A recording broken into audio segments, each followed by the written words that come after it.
Lu ngerasa nggak sih makin ke sini cari kerja itu makin susah? Ijazah udah ada, terus skill lumayan, tapi tetap ditolak gitu loh.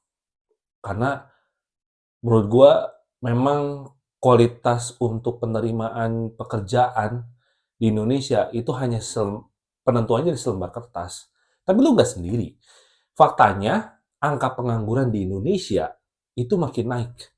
Dan menurut gua, prediksi 2030 katanya kita akan masuk ke dalam krisis besar. Wah, ini adalah sebuah ancaman yang nyata sedang berjalan, gitu loh.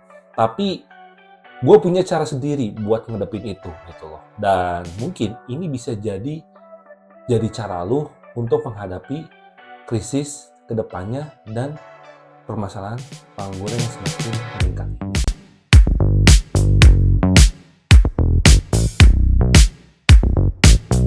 Bro, data dari BPS itu menyatakan bahwa angka pengangguran ya semakin terbuka di Indonesia, tembus ke 7 juta lebih. Gila ya, ini angka yang sangat fantastis gitu loh. Dan yang paling banyak itu adalah anak muda, lulusan SMA, kuliah, S1, S2, juga masih banyak yang nganggur gitu loh. Jadi penentuan sarjana, magister itu bukan berarti kita itu akan mendapatkan pekerjaan, karena gelar itu bukan menjadi sebuah jaminan. Kenapa? Karena ya baik lagi, lapangan kerja nggak nambah, ya kasarnya ruang untuk para pencari kerja itu semakin kecil gitu loh. Nah, gue jadi ingat salah satu HRD ya yang sekaligus influencer juga gitu. Dia bilang bahwa job fair itu adalah modus. Akhir-akhir masa job fair tuh. Melakukan event, peserta yang datang ribuan. Jadi jangan banyak berharap lah sama job fair. Itu berapa tahun yang lalu ya? 2010 tuh. Kayaknya udah akhir-akhir masa job fair tuh.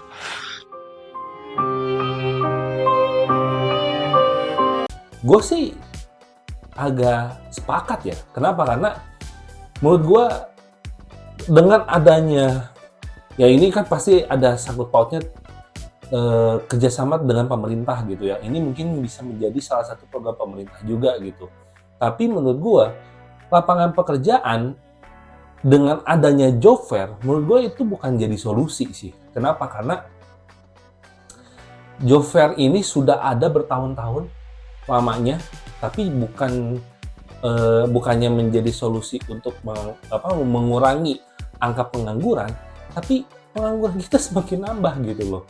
Nah, jadi apa solusinya gitu loh? Kalau misalnya job fair aja itu bisa dianggap sebagai sebuah modus oleh para elit gitu loh. Dan gue sih agak sepakat soal itu gitu loh.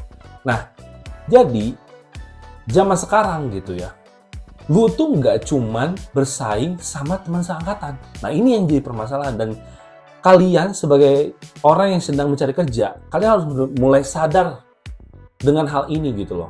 Karena persaingan lu tuh bukan hanya teman seangkatan aja, tapi dengan AI. Ya kan? Sekarang kurang apa ya pekerjaan itu dibantu oleh AI gitu loh. Apalagi adanya ChatGPT, terus Gemini gitu ya. Dan AI yang masih banyak lah yang sekarang mulai berbunculan gitu loh. Terus juga ada orang luar negeri yang bisa kerja remote loh di Indonesia. Ya, jadi perusahaan Indonesia itu sekarang lebih memilih orang itu mereka itu memberikan kepada pekerja yang ingin kerja remote dibandingkan di dalam negerinya yang compang-camping gitu masih susah gitu loh.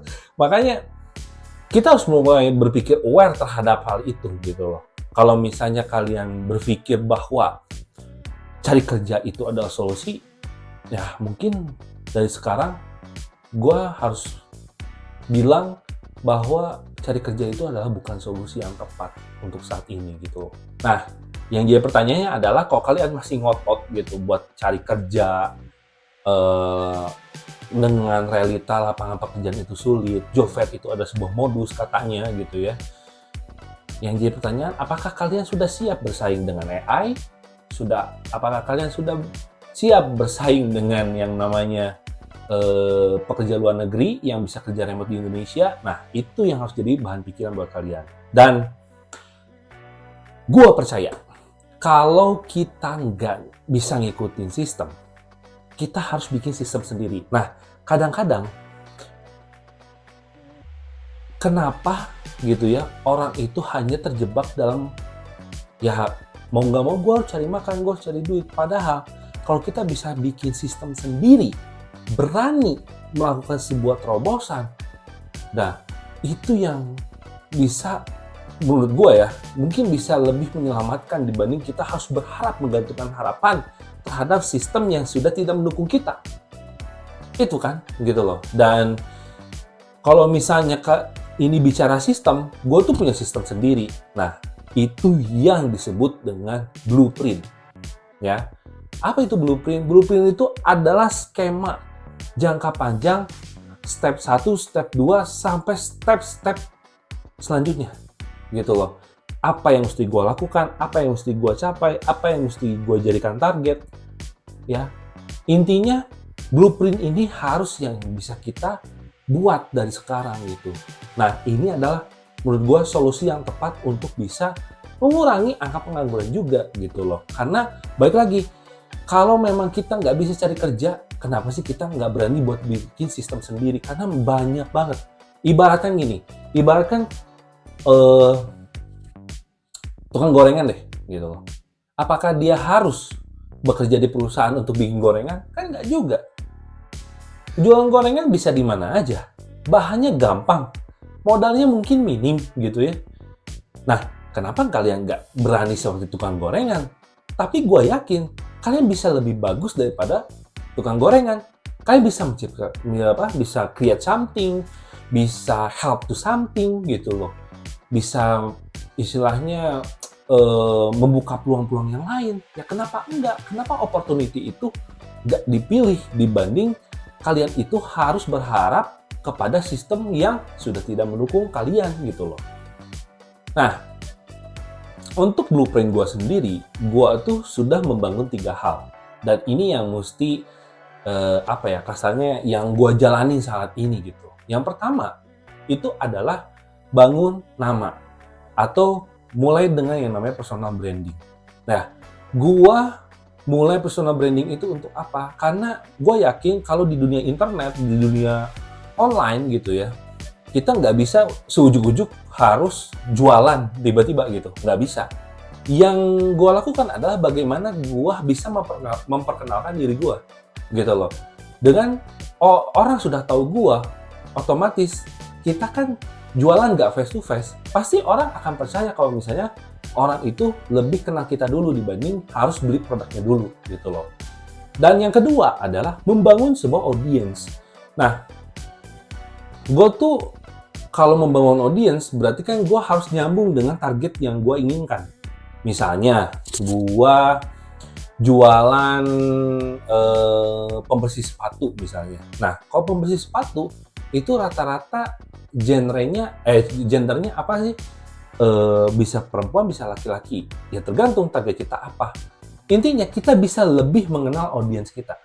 Kita bisa tahu keinginan audiens kita seperti apa. Nah, itu yang penting yang harus kita bangun gitu loh. Dan ini menurut gua salah satu langkah yang tepat untuk apa? Untuk kita bisa meng-create sistem sendiri gitu loh. Karena sesuai dengan keinginan, bukan sesuatu yang dipaksakan, harus beli gitu loh. Nggak bisa begitu gitu loh.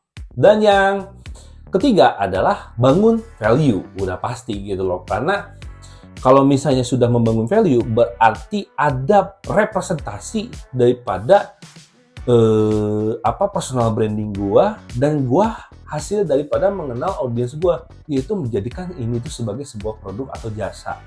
Jadi itu yang gua bangun. Ya, jadi mulai dari bangun nama, personal branding, terus membangun audience, dan yang terakhir ada membangun value gitu. Karena without blueprint is nothing gitu. And ketika lu bisa pakai blueprint gitu ya, dan lu bisa menciptakan blueprint lu sendiri, ya lu bisa dari nothing do something gitu loh.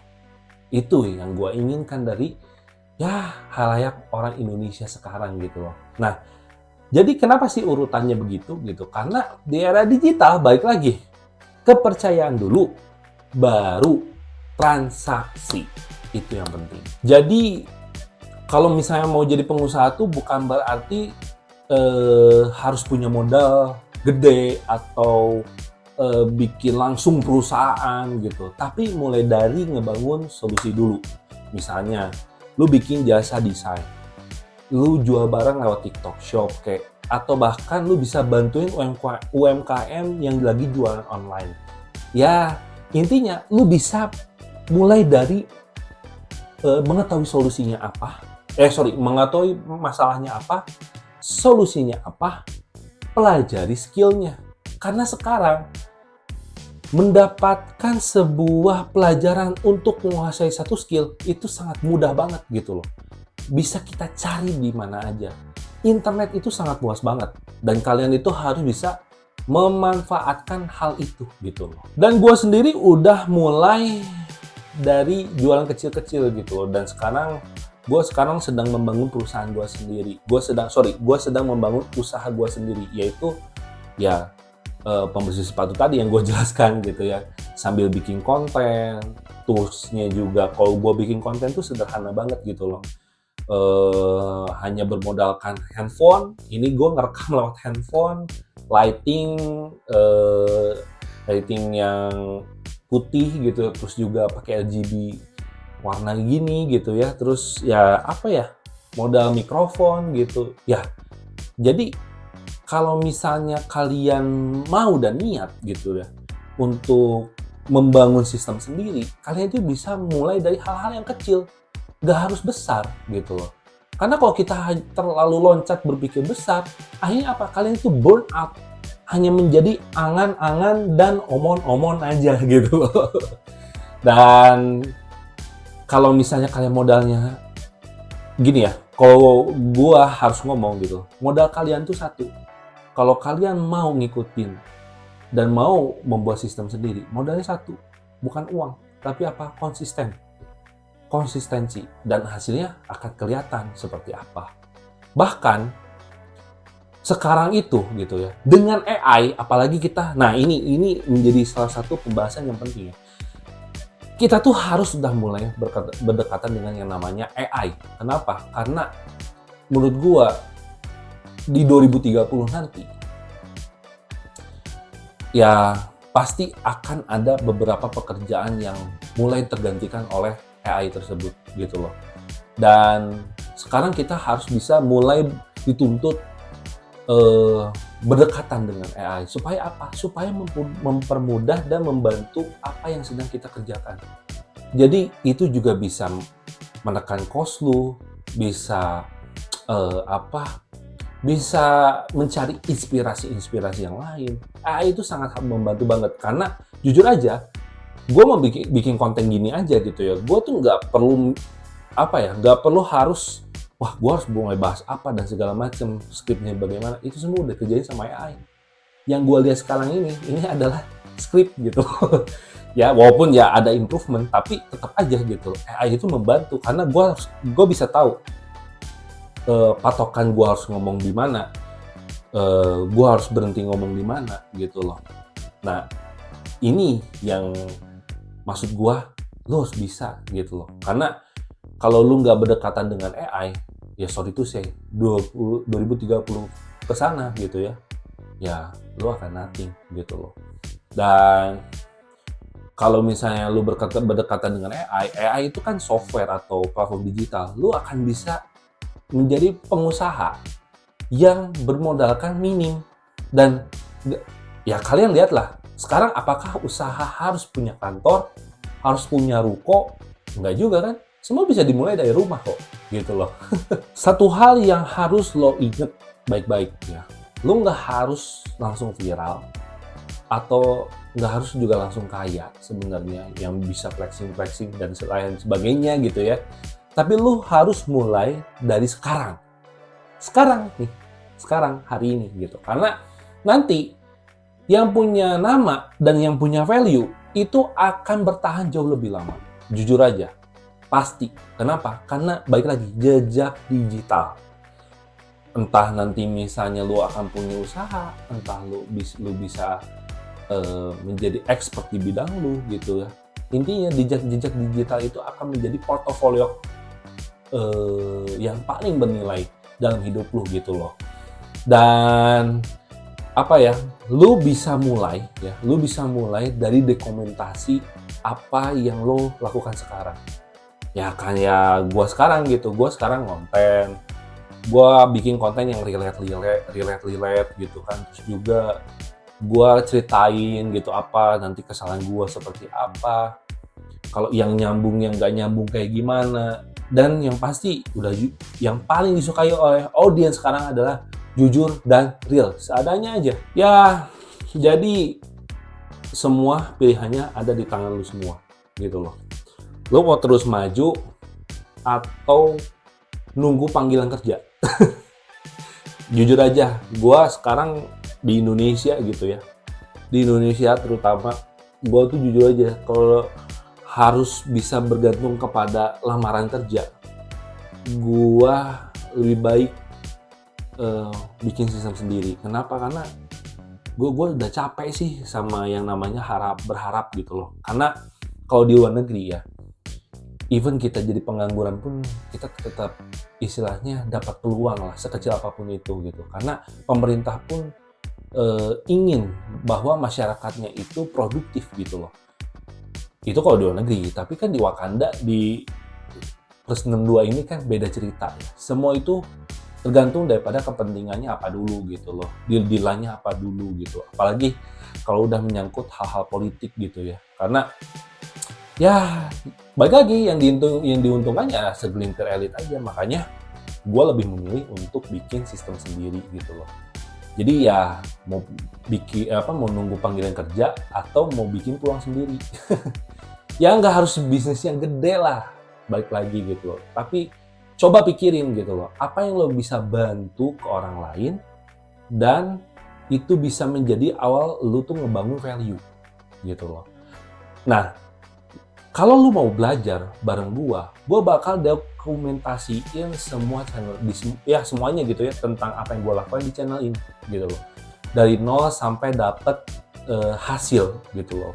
Lo tinggal ikutin, praktekin ya, dan kembangin dengan cara lu sendiri gitu loh. Karena gue pengen channel ini juga bermanfaat buat orang yang nonton channel gue dan khususnya terhadap yang nonton di video ini gitu loh. Oke, jadi subscribe kalau lu mau ikut perjalanan bareng gue dan share video ini ke teman-teman lu yang lagi galau cari kerja gitu ya. Ingat, dan gue selalu bilang bahwa mending bikin sistem sendiri deh daripada harus berharap dan akhirnya menjadi pengangguran sampai tua. Ya ini gue bikin video sendiri ya. Ya bisa kalian lihat, gue cuma modal HP, terus lighting ini, ChatGPT juga, dengan lampu RGB ini gitu ya. Sorry kalau silau. Ya, keyboard, terus juga laptop yang bisa nyambung ya. Ini jangan ikutin ya, kalau TV itu jelek sebenarnya buat mata, tapi ya nggak ada lagi. Jadi semuanya baik lagi, nggak ada yang sia-sia. Kalian bisa mulai dari hal yang kecil dulu, nggak harus gede gitu ya.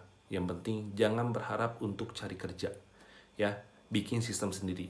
Yuk kita saling support. Gua mulai, lu juga mulai, oke?